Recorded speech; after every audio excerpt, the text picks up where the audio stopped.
নমস্কার বন্ধুরা, আজকের সাসপেন্স স্টোরি চ্যানেলে আপনাদের সকলকে স্বাগত। আমাদের গল্পগুলো আপনাদের যদি ভালো লেগে থাকে তাহলে অবশ্যই আমাদের চ্যানেলটিকে সাবস্ক্রাইব করে আমাদের পাশে থাকবেন। আজকের গল্প ভূত পেতনির কথা, লেখক হেমেন্দ্র কুমার রায়। তোমাদের কাছে আমি কাল্পনিক ভূতের গল্প অনেক বলেছি, কিন্তু সত্যি সত্যি ভূতের অস্তিত্ব আছে কিনা এ নিয়ে তর্কের অন্ত নেই। এসব নিয়ে দরকার নেই আমাদের মাথা ঘামিয়ে। কারোকেই আমি ভূত বিশ্বাস করতে বলি না, অন্তত ভূত মানলেও ভূতকে ভয় করবার কোনো দরকার আছে বলে মনে হয় না। কিন্তু ভূত মানি আর না মানি, মাঝে মাঝে এমন কতগুলো আশ্চর্য ঘটনা ঘটতে দেখা যায় যাদের কোনো মানে হয় না। সেগুলো ভূতের কীর্তি নাও হতে পারে, কিন্তু তাদের মূলে নিশ্চয়ই কোনো অপার্থিব শক্তি কাজ করে। প্রায় বছর 20 আগে কলকাতায় জয়মিত্র স্ট্রিটের একটি বাড়িতে অদ্ভুত সব ঘটনা ঘটতে আরম্ভ করে। কোথাও কিছু নেই, বন্ধ ঘরের মধ্যে হঠাৎ একরাশ ইট বা রাবিশ বৃষ্টি হলো। চোখের সামনে ঘটি বাটি থালা মাটি থেকে শূন্যে উঠতে শুরু করলো পাখির মতো। তারপর ঝনঝন করে আবার মাটির উপরে পড়ে ভেঙে চুরে গেল। থানায় খবর দেওয়া হলো। পুলিশ বাহিনী এসে বাড়ি ঘেরাও করে সতর্ক পাহারা দিতে লাগলো। তবু ওই সব উপদ্রব বন্ধ হলো না। অথচ তার কিছুকাল পরে পুলিশ যখন হতাশ হয়ে হাল ছেড়ে সরে পড়েছে, তখন সমস্ত উৎপাত আপনা আপনি আবার থেমে গেল। ওই উপদ্রবের কাহিনী সংবাদপত্রেও প্রচারিত হয়েছিল এবং দলে দলে লোক ঘটনাস্থলে গিয়ে স্বচক্ষে সমস্ত দর্শন করেছিল। আমাদের নিজেদের ভিতরে দুবার দুটি বিচিত্র ঘটনা ঘটে।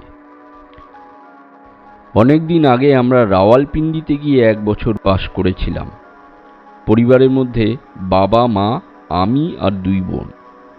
পে অফিস লেন নামক রাস্তায় যে বাড়িখানা আমরা ভাড়া নিয়েছিলাম, সেখানা এখনো বর্তমান আছে কিনা জানি না, কিন্তু তখন সে বাড়িতে সহজে কেউ থাকতে চাইতো না। আমরা ভাড়া নেওয়ার পরেই পাড়ার লোকের মুখে খবর পাওয়া গেল এ বাড়িতে নাকি অনেক রকম ভয় আছে। এর মধ্যে একজন পাঠান নিহত হয়েছে এবং আরেকজন পাঠান আত্মহত্যা করেছে। তারপর থেকে এখানে আর কেউ বাস করতে পারে না।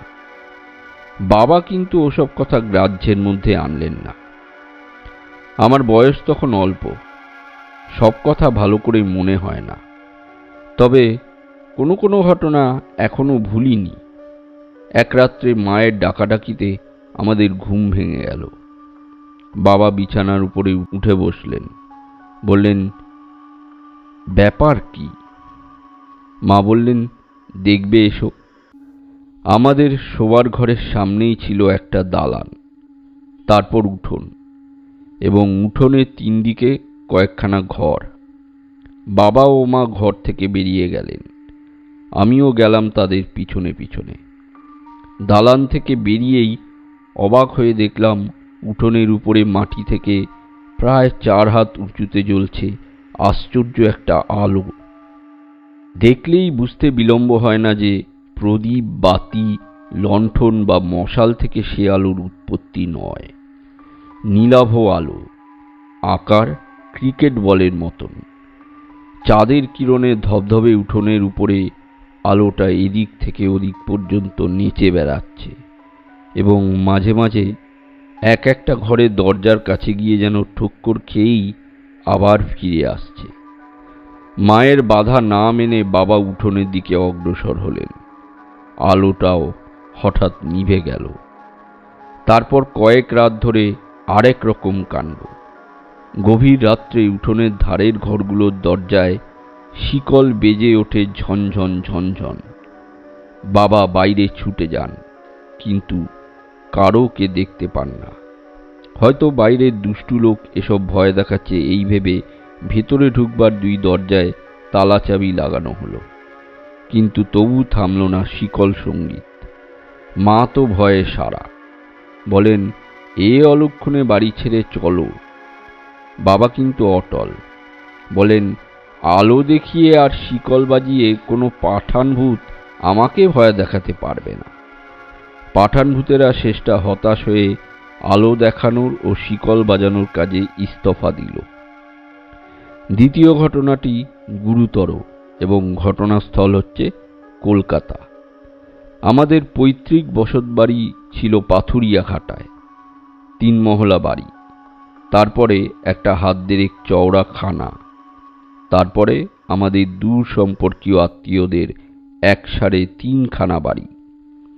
শেষোক্ত 3 খানা বাড়ির মধ্যে 1 খানা ছিল খালি, ভৌতিক বাড়ি বলে তার ভিতরে কেউ বাস করতে পারত না। ছেলেবেলা থেকেই আমি ভূতকে ভয় করি না, যদিও ভূতের গল্প শুনতে বা পড়তে খুব ভালোবাসি।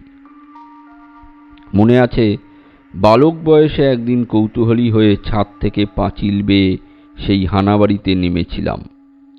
ভূতকে বধ করবার জন্যে আমার হাতে 1 খানা কাটারি। দোতলা ও 1 তলার প্রত্যেক ঘরে ঢুকে দেখলাম খালি 2 ইঞ্চি পুরু ধুলো এবং ধুলোর উপরে নানা আকারের পদচিহ্ন। একটা ঘরে রয়েছে ধুলো ভরা তৈলহীন প্রদীপের ভিতরে আতপোড়া সলতে, এবং আরেকটা ঘরের মেঝের উপরে পড়ে রয়েছে একটা কঙ্কাল। তোমরা চমকে উঠো না, কারণ সেটা হচ্ছে বিড়ালের কঙ্কাল। ভূত দেখাও দিল না, কোনো রকম শব্দ টব্দ করবার বা কথা কইবার চেষ্টাও করল না। বোধহয় আমার হাতে কাটারি দেখে ভয় পেয়েছিল। অথচ এই বাড়িরই ছাদের উপরে ঘটেছিল একটি রোমাঞ্চকর ঘটনা। তখন আমার বয়স 10 বছরের বেশি নয়। আমার বাবার একটি অভ্যেস ছিল, গ্রীষ্মকালের রাত্রে তিনি খোলা ছাদের উপরে শয়ন করতেন। একদিন অনেক রাতে ভয়ানক গোলমালে আমার ঘুম ভেঙে গেল। উঠে দেখি কাকারা আমার বাবার অচেতন দেহ বহন করে তেতলার সিঁড়ি দিয়ে নিচে নেমে আসছেন। খানিকক্ষণ চেষ্টার পর বাবার জ্ঞান হলো। তারপর, তখন এবং পরেও বাবার মুখে একাধিকবার যে কাহিনীটি শুনেছি তা হচ্ছে এই। ছাদের উপরে উঠে ঘুমোবার আগে বাবা খানিকক্ষণ পায়চারি করতেন। 2-3 দিন পায়চারি করতে করতে বাবা দেখতে পেলেন খানার ওপাশে হানাবাড়ির ছাদের উপরে দাঁড়িয়ে আছে এক শ্বেত বসনা নারী মূর্তি। ওদিকের পাশাপাশি 3 বাড়ির একটা ছাদে উঠলেই অন্য 2টো ছাদের উপরে অনায়াসে যাওয়া যেত। হানাবাড়ির ও তার পাশের বাড়ির ছাদে উঠবার সিঁড়ি ছিল না। বাকি যে বাড়ির সিঁড়ি ছিল তার মধ্যে বাস করতেন রাঙাগিন্নি নামে এক বিধবা নারী ও তুলসীর মা নামে এক মহিলা। ছাদের উপরে প্রথম 2-3 দিন নারী মূর্তি দেখে বাবা ভেবেছিলেন গ্রীষ্মাধিক্যের জন্য নিশ্চয়ই রাঙাগিন্নি বা তুলসীর মা ছাদের উপরে উঠে ঘুরে বেড়াচ্ছেন। ঘটনার দিন বাবা অনেক রাতে থিয়েটার দেখে বাড়ি ফিরছিলেন। আহারাদি সেরে তিনি যখন ছাদের উপর শয়ন করতে যান তখন প্রায় 3টে। নিঝুম রাতে বৈশাখী জ্যোৎস্নায় চারিদিক সমুজ্জ্বল। বাবা সেদিনও স্পষ্ট দেখতে পেলেন একটি নারী মূর্তি হানাবাড়ির ছাদ থেকে মাঝের বাড়ির ছাদের উপরে এসে দাঁড়ালো। বাবার মনে কেমন যেন সন্দেহ হলো। ওই হানাবাড়িকে পাড়া সকলেই ভয় করে। ও বাড়ি কেউ ভাড়া পর্যন্ত নেয় না। এই শেষ রাতে ওর ছাদের উপরে পাড়ার মেয়ের নিয়মিত আবির্ভাব দেখে তিনি বিস্মিত হলেন। দূর থেকে বাবা চেঁচিয়ে জিজ্ঞাসা করলেন, ওখানে কে তুমি, দাঁড়িয়ে আছো? কোনো সাড়া নেই। বাবা এগোতে এগোতে আবার জিজ্ঞেস করলেন, তুমি রাঙাগিন্নি নাকি তুলসীর মা? মূর্তি উত্তর দিল না। বাবা তখন খানার সামনে এসে দাঁড়িয়েছেন। এতক্ষণে তিনি লক্ষ্য করলেন মূর্তির মুখে ঘোমটা। রাঙাগিন্নি বা তুলসীর মা বাবার সামনে ঘোমটা দিতেন না। ওখানে অন্য কোনো মেয়ের আসবার কথাও নয়। তবে কে এই নারী? মূর্তি স্থির হয়ে দাঁড়িয়ে আছে। পরিপূর্ণ চাঁদের আলোতেও তার কাপড়ের ভিতর থেকে দেহের কোনো অংশই দেখা যাচ্ছে না। তার ভাবভঙ্গি বৃদ্ধার মতো নয় বটে, কিন্তু সে যুবতী কি প্রৌঢ়া তাও বোঝবার উপায় নেই। বাবা অত্যন্ত কৌতূহলী হয়ে খানা ডিঙিয়ে পাশের বাড়ির ছাদের উপরে গিয়ে উঠলেন। তিনি স্থির করলেন, নিশ্চয়ই ও কোনো মেয়ে চোর, ধরা পড়ে জড়সড় হয়ে দাঁড়িয়ে আছে। বাবা তার দিকে অগ্রসর হতেই সে পায়ে পায়ে পিছোতে লাগল। বাবা বললেন, দাঁড়াও, শিগগির বলো কে তুমি। কোনো জবাব না দিয়ে মূর্তি পিছোতে লাগল। ক্রমে তার সঙ্গে বাবাও হানাবাড়ির ছাদের উপরে গিয়ে পড়লেন। নারী মূর্তি একেবারে ছাদের ধারে গিয়ে দাঁড়ালো। তারপর আর পিছোবার উপায় নেই। আর কোথায় পালাবে? এখন আমার কথার জবাব দাও, কে তুমি? বলে বাবা আরও 2 পা এগিয়ে গেলেন। তারপর যা হলো সেটা একেবারেই কল্পনাতীত। বাবা যখন মূর্তির কাছ থেকে মাত্র 1 হাত তফাতে, তখন পূর্ণ চন্দ্রালোকেই সেই অদ্ভুত স্ত্রীলোকটি যেন হাওয়ার ভিতরে মিলিয়ে গেল। বাবা অত্যন্ত সাহসী ছিলেন। তিনি যে ভূতকে ভয় করতেন না এ কথা আমি জানি, কিন্তু এই অপার্থিব দৃশ্য দেখে গেলেন। এই ঘটনার কিছুকাল পরে আমাদের বসতবাড়ি 4 ভাগে বিভক্ত হয়ে যায়। আমাদের অংশে পড়ে বাড়ির পিছন দিকটা। খানার ধারে হানাবাড়ির ঠিক পাশেই তেতলার ঘরে আমি বহু বছর শয়ন করেছিলাম, কিন্তু প্রেতিনী দর্শনের সৌভাগ্য বা দুর্ভাগ্য কোনোদিন আমার হয়নি। বাবা এর পরেও গ্রীষ্মকালে ছাদে শয়ন করতেন, কিন্তু কোনো ছায়ামূর্তি আর তিনি দেখতে পাননি।